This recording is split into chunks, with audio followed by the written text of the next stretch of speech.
Kembalinya Raja Serigala. Bab 27, tidak ada anak seperti dia. View, hahaha. Detik berikutnya, seluruh aula tertawa sinis. Mengapa kita harus meminta maaf kepada Siasimo? Keputusan untuk hadir atau tidak, terserah kita. Apakah salah jika kita tidak hadir? Kata Xiao Wuyan dengan nada merendahkan. Benar sekali. Siapa ayahmu dan siapa aku? Jika kau mengizinkanku menghadiri pesta ulang tahun ayahmu, bukankah itu akan menurunkan statusku?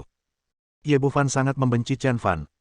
Sungguh menyebalkan bahwa dia tidak membunuh Chen Fan setelah apa yang terjadi hari itu. Xiao Wenqiang dan Deng Hongjun juga berkata dengan nada meremehkan, Siasimo, ayahmu telah diusir dari keluarga Xia oleh kami. Dia bukan lagi bagian dari keluarga Xia kami. Tidak perlu mempertahankan hubungan yang baru saja kita temui secara kebetulan. Kami pasti tidak akan pergi ke pesta ulang tahun ayahmu. Ledakan. Siasimo berdiri di sana seperti tiang listrik. Dia tidak menyangka pamannya dan keluarga Xia begitu tidak berperasaan dan acuh tak acuh. Air mata memenuhi mataku. Dia lelah dan putus asa. Dia hanya merasa pusing dan bisa pingsan kapan saja. Pada saat ini, tangan besar Chen Fan melindunginya dan menghiburnya dengan lembut, jangan takut, aku di sini. Chen Fan sangat kecewa dengan kerabat yang tidak berperasaan dan bertekad ini. Dia menatap wanita tua Gao yang duduk di kursi utama, Nenek, ayah akan meredakan kesalahpahaman di antara kalian di pesta ulang tahun ini. Bagaimana menurutmu? Saat ini, mata Siasimo dipenuhi dengan harapan.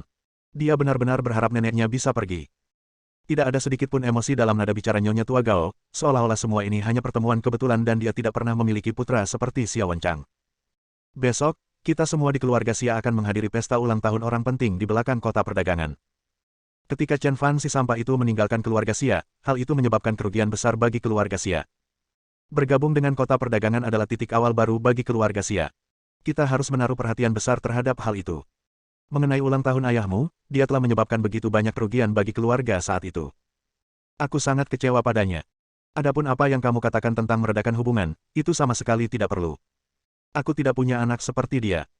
Saya dapat memberitahu Anda dengan jelas bahwa saya pasti tidak akan menghadiri pesta ulang tahun Xiao Wenchang. Air mata akhirnya jatuh seperti hujan. Ah! Siasimo memegang kepalanya dan menangis. Dia berbalik dan bergegas keluar dari villa keluarga Xia. Chen Fan merasakan sakit di hatinya, seolah-olah tersayat pisau. Dia mengamati wajah-wajah yang sangat jelek dari semua orang di keluarga Xia satu demi satu. Chen Fan mencibir, senyumnya dipenuhi dengan penghinaan yang mendalam.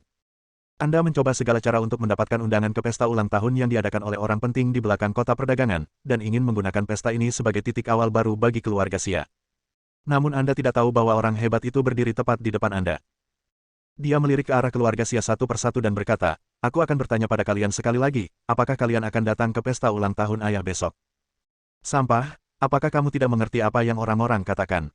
Kami bilang kami tidak akan pergi, dan kami pasti tidak akan pergi. Jika kamu berlutut, bersujud 3 kali, menamparku 20 kali, dan memanggilku ayah 2 kali, kita akan pergi. Semua orang di keluarga Xia tertawa. Bagus, sangat bagus, sangat bagus. Chen Fan berkata, oke, 3 kali dengan tenang.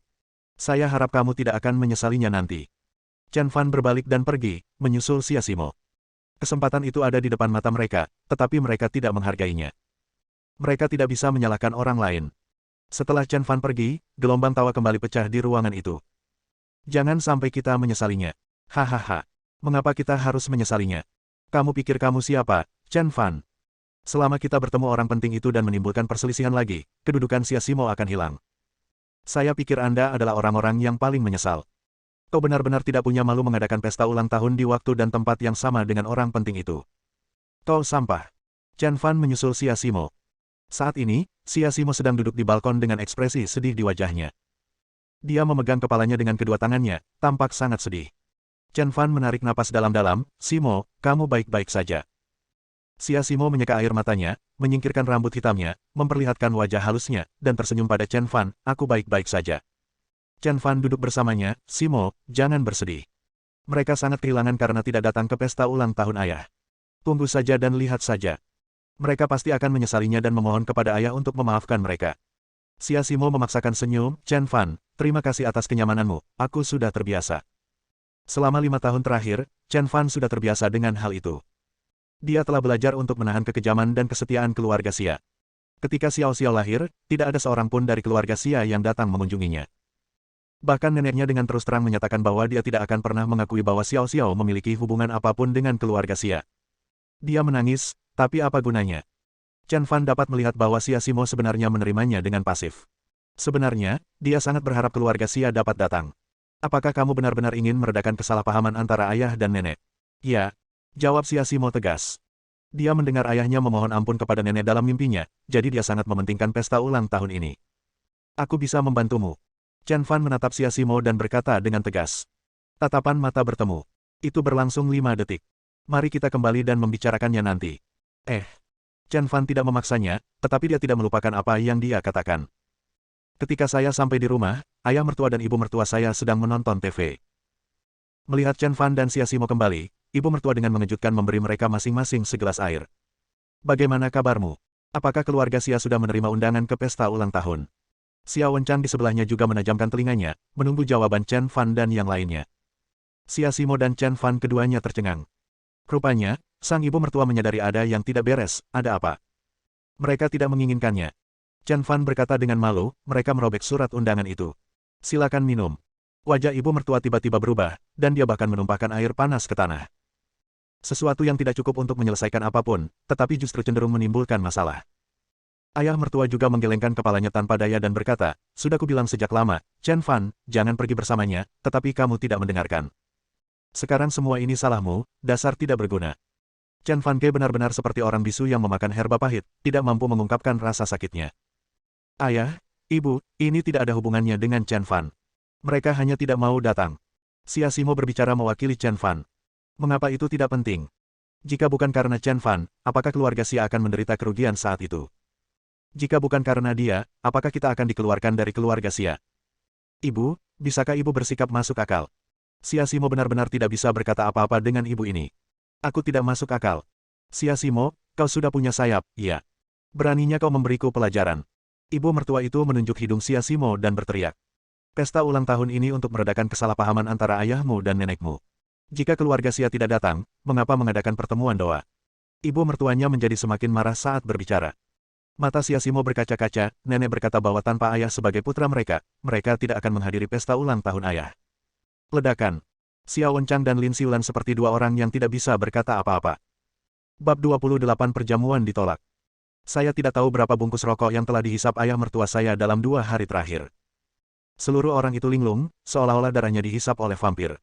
Menjadi seorang pria sungguh sulit. Xia Simo mengalami depresi selama 2 hari karena pesta ulang tahun ayahnya semakin dekat. Ayah, kuatkan dirimu. Nenek hanya berkata bahwa saat marah, kita tidak perlu menyimpannya dalam hati. Xia Simo berbicara untuk menghiburnya. Namun, Xia Wenchang berdiri di sana seperti sepotong kayu, tanpa reaksi apapun. Chen Fan melangkah maju dan berkata, Ayah, aku telah menyiapkan banyak hal baik untukmu di pesta ulang tahun malam ini. Akan menjadi kerugian bagi keluarga Xia jika mereka tidak datang. Xia Wenchang masih tidak menunjukkan ekspresi apapun di wajahnya. Dia tidak mengatakan apa-apa dan perlahan menyalakan sebatang rokok. Tanpa menunggu isapan. Wah, ibu mertuanya menepis rokok itu dari tangannya. Xia Wenchang, aku memberimu wajah, kan? Chen Fan dan Xia Simo menatap ibu mertua mereka secara bersamaan. Pada saat yang sama, sebuah pikiran terlintas di benak saya, ibu ini sungguh galak. Ibu mertua pun datang kepada ayah mertuanya, berkacak pinggang dan berkata, hari ini, aku akan memberimu 2 pilihan. Pertama, kau menang dalam pertarungan atau kau menang melawanku. Kedua, mandikan aku dan segera ganti baju agar aku bisa menghadiri pesta ulang tahun. Kamu yang pilih. Xia Wenchang tercengang. Kemudian dia bangkit secepatnya, bergegas ke toilet, menyiapkan pakaiannya, dan kemudian bergegas ke kamar mandi. Chen Fan dan Xia Simo saling tersenyum. Malam harinya, Xiao Yan dan Ye Bufan mengemasi pakaian mereka dan mengajak Nyonya Tua Gao, Xiao Wenqiang, Deng Hongjun, serta 3 atau 5 anggota keluarga Xia lainnya, beserta hadiah yang telah mereka persiapkan sebelumnya, untuk menghadiri pesta ulang tahun yang diselenggarakan oleh orang penting di balik layar. Sebenarnya, Ye Bufan hanya mengambil uang itu, tetapi tidak melakukan apapun. Dia tidak membantu keluarga Xia mendapatkan undangan ke pesta ulang tahun. Tanpa undangan, keluarga Xia tidak dapat memasuki pesta sama sekali. Namun, Xiao Yan adalah wanita yang percaya diri. Dia memakai riasan tebal dan berdandan dengan cantik. Dia yakin bahwa dia akan menjadi putri salju yang cantik malam ini dan memasuki perjamuan dengan wajar. Pesta ulang tahun diadakan di Hotel Jilong, daerah paling makmur di kota Sanjiang. Hotel Jilong memiliki 3 lantai. Lantai pertama adalah air biru dan langit biru, lantai kedua berangin dan terang bulan, dan lantai ketiga adalah Daji Dalong. Dan kali ini, pesta ulang tahun yang diselenggarakan oleh orang besar di balik layar tentu saja digelar di tingkat paling atas, tempat yang megah dan penuh berkah.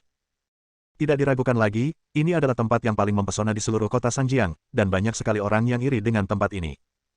Xiao Wuyan dan Ye Bufan menemani Nyonya Tua Gao ke pintu masuk Hotel Jilong, yang tampak seperti tempat yang ramai dan penuh sesak milik keluarga kaya. Di depannya, banyak selebritas dan orang-orang kelas atas dari kota Sanjiang berkumpul. Mereka semua adalah orang-orang yang bahkan tidak dapat disentuh oleh keluarga Xia dalam kehidupan sehari-hari. Di luar, 54 kendaraan penghormatan yang tertata rapi terus melepaskan penghormatan, yang sungguh mempesona. Indah sekali. Beberapa orang dengan rakus menyatukan kedua tangan mereka dan mulai membuat permohonan. Xia Wenqiang juga berkata dengan ekspresi awet muda di wajahnya, 54 mobil penghormatan, kalau saya 54, bukan 56, itu akan hebat. Wah! Nyonya Tua Gao tertegun sejenak. Itu adalah nomor yang tampak begitu familiar namun begitu asing. Xiao Wuyan juga menari mengikuti gerakan memberi hormat. Meskipun dia hanya bisa berputar-putar dan menyeringai, dia sama sekali tidak merasa malu. Aku bahkan mendesah nyaring, suatu hari nanti, aku akan berdiri di puncak sini, mengenakan mahkota burung phoenix dan jubah pengantin. Pembicaraan gila seperti itu menarik perhatian semua orang. Keluarga Xia juga ingin segera menyingkirkan Xiao Wuyan.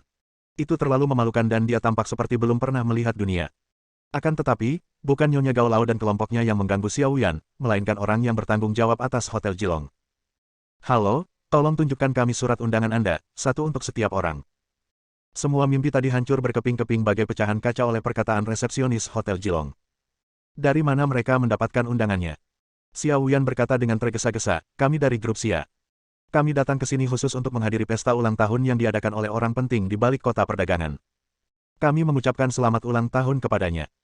Pada saat yang sama, kami telah memperoleh kualifikasi untuk menetap di kota perdagangan, dan kami tahu orang hebat itu.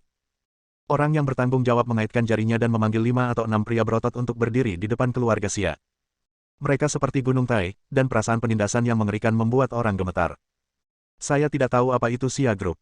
Apakah Anda punya undangan? Keluarga Xia tiba-tiba terdiam. Baiklah, saya mengerti. Orang yang bertugas itu kembali mengarahkan jarinya ke arah petugas keamanan di belakangnya. Mereka tidak punya surat undangan, usir saja mereka. Saya melihat banyak keluarga kecil seperti Anda yang tidak punya kekuasaan tetapi ingin memanfaatkan situasi. Kalau Anda mau memanfaatkan situasi, tidak ada jalan lain. Keluarga kecil, kekuatan kecil, ikan di perairan bermasalah. Satu demi satu kata tercetak di kepala keluarga Xia, membuat mereka merasa malu dan terhina. Saya berharap dapat menemukan lubang di tanah untuk merangkak masuk. Xiao Wuyan adalah wanita yang keras kepala. Dia terus bernegosiasi dengan petugas keamanan agar mengizinkan mereka masuk, tetapi bahkan setelah berbicara, dia tidak mendapat simpati. Pada akhirnya, keluarga Xia diusir, semua orang putus asa dan tidak memiliki kekuatan mental sama sekali. Mereka berdiri sendirian di pintu sambil menunggu harapan datang. Saat angin dingin menderu, entah mengapa mereka merasa sedikit kedinginan. Pada saat ini, mobil mewah di luar pintu melewati saluran VIP unik hotel dan tiba di Jilong Hotel. Satu persatu, para pejabat tinggi turun dari mobil. Mereka semua kaya atau bangsawan. Pada saat ini, sebuah mobil Maserati melaju kencang, dan orang yang datang adalah Jiang Miao Miao, Valkyrie dari kota Sanjiang. Setelah Jiang Miao Miao masuk, sebuah Lincoln melaju kencang mendekat. Ketika keluarga Xia melihat pria itu, mereka seperti melihat ayah mereka kembali dari pasar untuk membeli permen. Wajah semua orang dipenuhi dengan senyum seolah-olah mereka telah dilumuri madu. Benar saja, alasan mereka tidak pergi adalah untuk menunggu kedatangan Qian Dajiang. Jika ada orang yang bisa mengajak mereka menghadiri pesta ulang tahun yang diselenggarakan oleh petinggi di balik kota perdagangan, orang itu adalah Qian Dajiang. Keluarga Xia buru-buru menghentikan mobil Qian Dajiang. Tuan Qian, tunggu sebentar, tunggu sebentar. Jendela mobil diturunkan, memperlihatkan wajah Qian Dajiang. Ketika dia melihat bahwa itu adalah keluarga Xia, ketidaksenangan Qian Dajiang langsung terlihat di wajahnya. Apa yang akan kamu lakukan? Katanya acuh tak acuh. Xiao Wuyan menggoda dengan pesonanya, menerobos kerumunan keluarga Xia, dan berkata, Tuan Qian, beginilah yang terjadi. Keluarga Xia kami telah memperoleh kualifikasi untuk memasuki kota perdagangan, tetapi kami belum menerima undangan untuk menghadiri pesta ulang tahun kakak tertua itu. Lihat, kita semua adalah keluarga, bisakah kamu menerima kami? Kami sungguh ingin menyampaikan doa restu kami kepada kakak besar itu. Mata Qian Dajiang penuh dengan dingin. Dia sangat membenci wanita ini. Pada saat yang sama, dia melirik keluarga Xia. Karena mereka selalu mengecualikan dan menindas Xia Simo, mereka membenci saudara Fan dan merobek undangan yang diberikan saudara Fan kepadamu. Tetapi kamu tidak pernah menyangka bahwa saudara Fan adalah orang besar di balik kota perdagangan. Pada saat yang sama, undangan ke pesta ulang tahun ini adalah untuk ayah mertua saudara Fan, putra Nyonya Tua Gao. 54 meriam di pintu mewakili Xiao Wenchang yang berusia 54 tahun. Qian Dajiang melirik Nyonya Tua Gao dengan tenang dan memberinya peringatan terakhir, Nyonya Tua Gao, jika ada setan di sekitarmu, orang itu pasti setan. Berhati-hatilah. Saya tidak dapat menerima Anda karena saya tidak memenuhi syarat. Qian Dajiang melaju pergi. Bersambung.